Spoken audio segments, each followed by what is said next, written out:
What's up, folks? This is Steel. Welcome back to Steelcast 27 once again.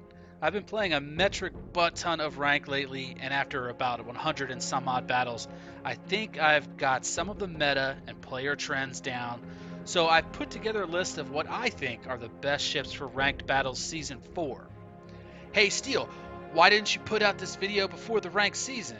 Well, hey, question person, I haven't played ranked since season 2, where I played a handful of matches, so I had a pretty steep learning curve.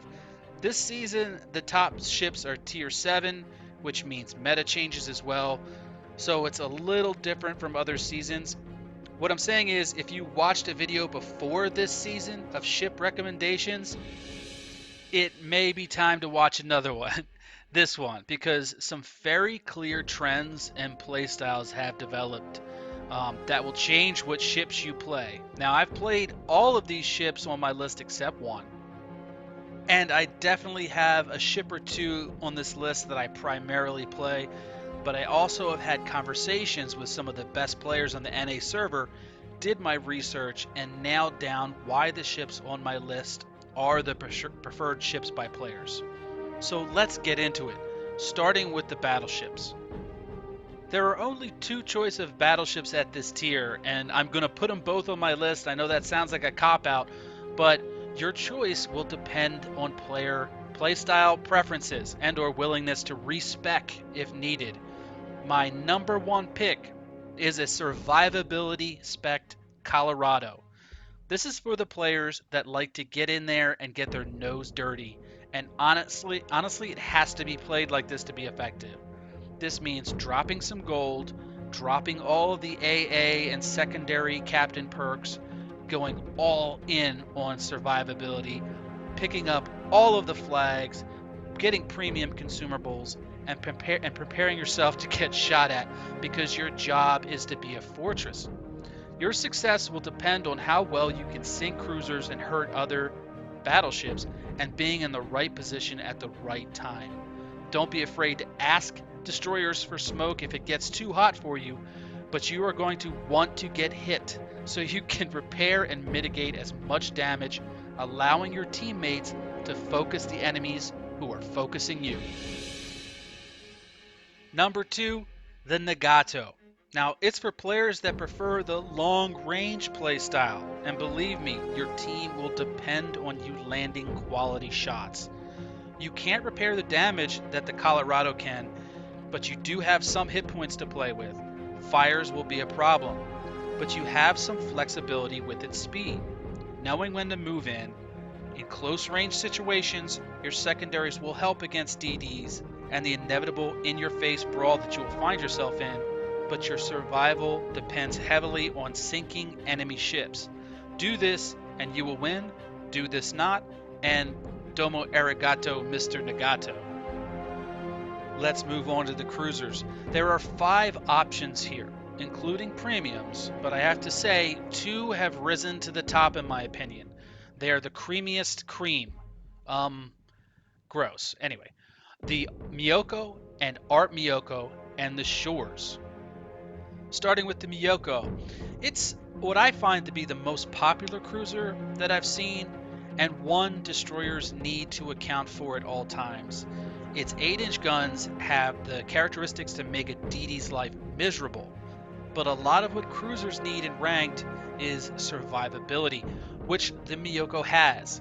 Angled, it bounces other cruisers reliably, and its sit box is small enough and wonky enough at engagement ranges to be hard to hit by BBs.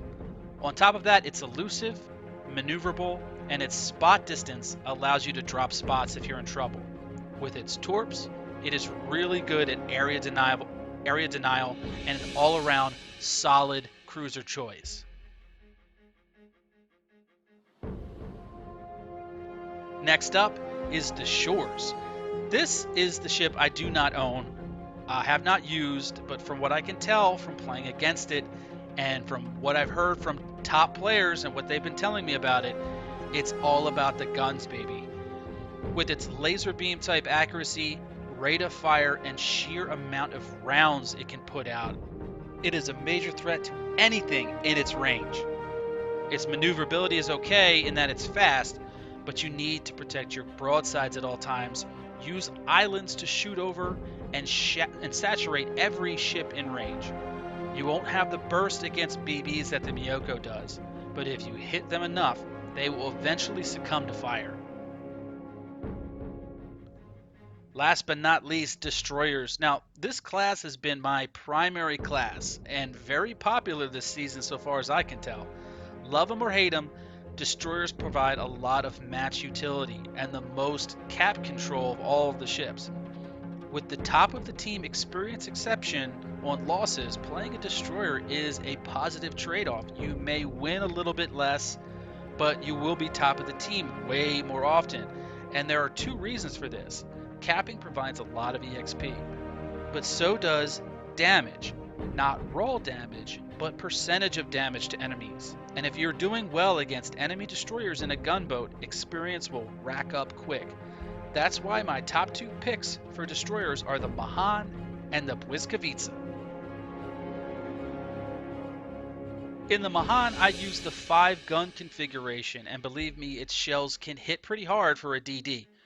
It's only as good as you are at aiming those lofty guns though. Its smoke is strong, its torps allow you to invisitorp, but its number one attribute is its nimbleness and elusiveness. Its guns more than track. So while you're dodging shells, you're maintaining a very high fire rate, and it can even invisifire. It's my highest win percentage and XP percentage ship on average in ranked battles. Plus, it's just so darn fun to play.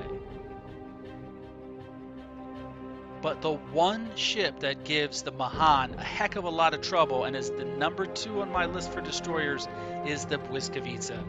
Deadly in a knife fight against other destroyers, useful torps, and the ability to rain fire without being seen.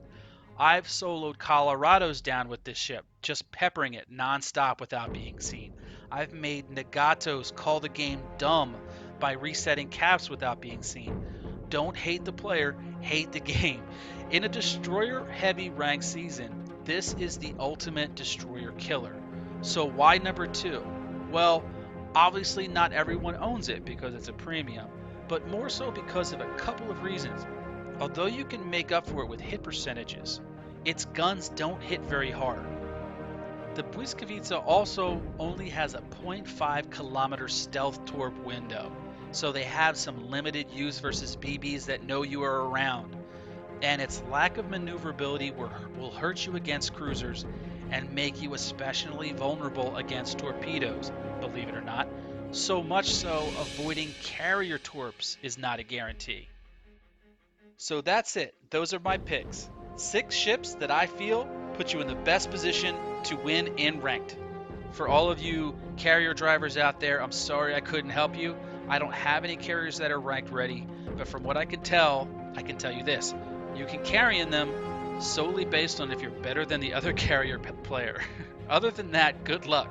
For everyone else, if you want more info, I have a BLYSKAWICA and a Colorado ship review available. For the other ships, I suggest trying to check out Business 6's YouTube channel first. I wish you the best of luck, and make sure to say hi if you see me in a match.